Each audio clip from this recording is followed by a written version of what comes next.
Hi everyone. Okay, a few things to discuss.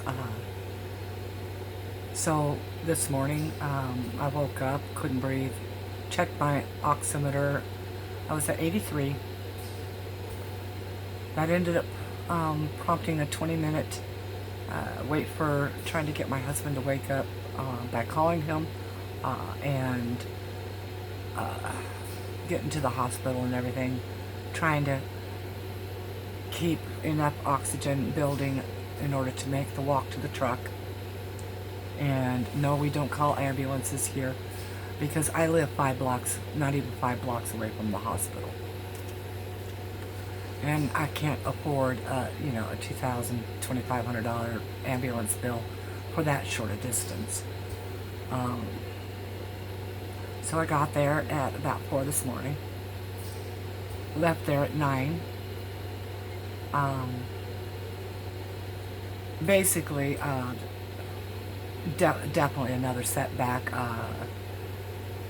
What had happened was I had what was known as a CHF exacerbation, so chronic or congestive heart failure worsening, sudden worsening. So during the night sometime, yes, this is a lead off of the excessive salt from a couple of days running, but so the edema had returned pretty full forcedly, and fluids, blood, such, was pulling up in and around my lungs again, and my heart, and the heart does not eject. When you have the congestive heart failure, the heart does not, they have what's known as an ejection fraction, and so that depends on how much blood is ejected from one side of the heart to the other.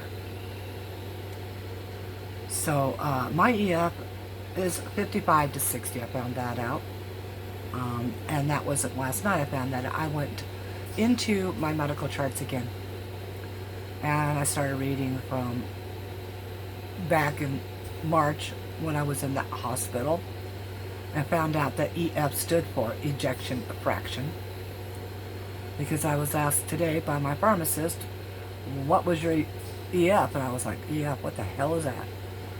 So acronyms, people throw them around like everybody's supposed to know what they are. So here's one that a lot of people will understand what it stands for. CKD, chronic kidney disease. I am at stage 3. I found that out from the charts from a couple months back. Nobody told me that. Not the hospital staff, not the doctors, not my own doctor. Nobody has told me that I had kidney disease, although I did suspect it. And I had asked, and they had done blood tests, and came back, you don't have anything wrong with you, blah, blah. Got tired of that crap, right? And then there's this test that they do. It's mediastinal hilar lymphadenopathy. Anyway, enlarged lymph nodes is what I have. Center of chest and around my lung roots.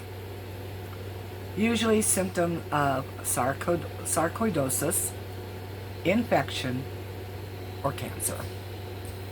I do suspect the latter, but I'm not going to worry about it because with the heart failure, I don't have much longer to live anyways, and I'm not going to sit there and put up with poisoning my body with chemo and all those other things if I've got the, the sentence of,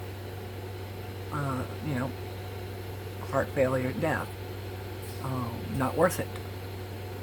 So, I've said my goodbyes to my children. I did that today on the phone. I let them know that I will not be doing I will be doing a DNR, a do not resuscitate order with the hospital, and My husband is instructed to go ahead and call my son in California first so that he can spread the news to everybody else. And that's because he is the furthest away from me. And even if they wanted to get here, they wouldn't be able to get here in time. It takes 3 hours to get from where my two closest children are to here. And the mountain is a little bit dangerous. It's got switchbacks that scare the life out of me. I went on twice. Never again in my life will I ever be on those. If I were to do it now, I'd definitely have that heart attack. Excuse me. But there are things that I am learning that just I had to read the charts to find these things out. No doctor has discussed these things with me. And then for each subsequent time I've had to go into the ER or the hospital, they've asked me, well, how long has this been and how long has that been? I don't know what the hell you people are talking about. Well, you have blah blah. I do. Could have told me. Could have been dealing with it ahead of time. But anyways, the way things have been going, I'm not going to have much more time left.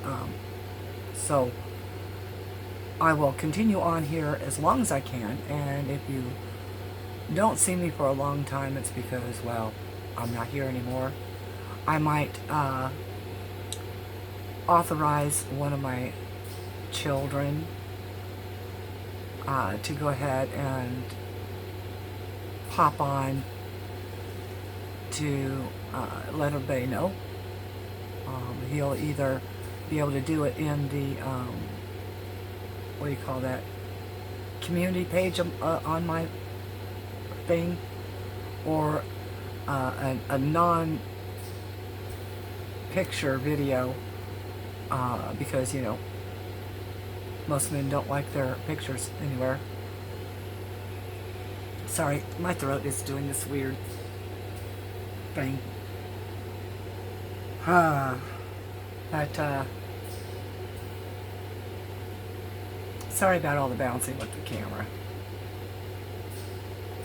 But anyways, I thought I'd come on and let you know, and please ask the doctors when you see your doctors if they're running tests for this or that or whatever. Number one, why do I need this test? Number two, what is it for? Those two are tandem questions. Number three, are there any tests you're taking that you're not telling me any results of? Okay? Because that's your right to know those results. So yes, I will be asking my doctor on the 18th, why aren't people discussing these things with me? Now, that's my right to know these things, okay? They're not supposed to keep those things from you. They are supposed to tell you what's going on with your body. It's not their body, it's your body. Every human being is an individual, and it's their body, not your body. Right? I do get tired now talking, so I'm going to end this in a very short time here. Because it does affect my lungs, and it does affect my heart. And the cough starts in because the edema, I'm having trouble getting rid of the fluids. So tomorrow I'll be taking double the Lasix like I was told to.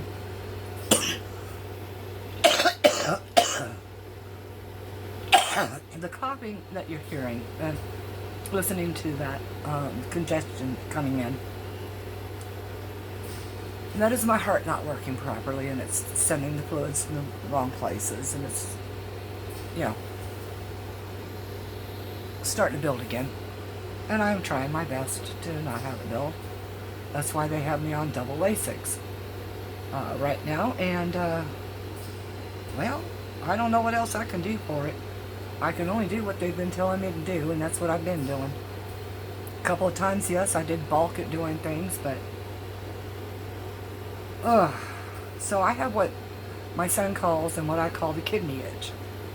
And basically it's just right at where your kidneys are, just under your ribs a little bit, just below them. And it itches and it itches and it itches pretty bad. And you'll get pain once in a while in your kidney areas. But mostly it's that itch. That's a telltale sign that you might have kidney problems. So you might want to look into that if you've got an issue like that. Say, hey doc, why are my areas of my kidneys itching like crazy on me? Why do I have pain in my kidneys once in a while? Of course, for most people it would be like a kidney stone or something passing or trying to get past. I had a kidney stone once. It took years to pass. Years of pain before it would pass. But yeah, be proactive in your own health. Never allow them to bull rush you in and out of places and take this and take that stuff. Take time to question. It's your life. Alright, love y'all. Peace out. Sorry.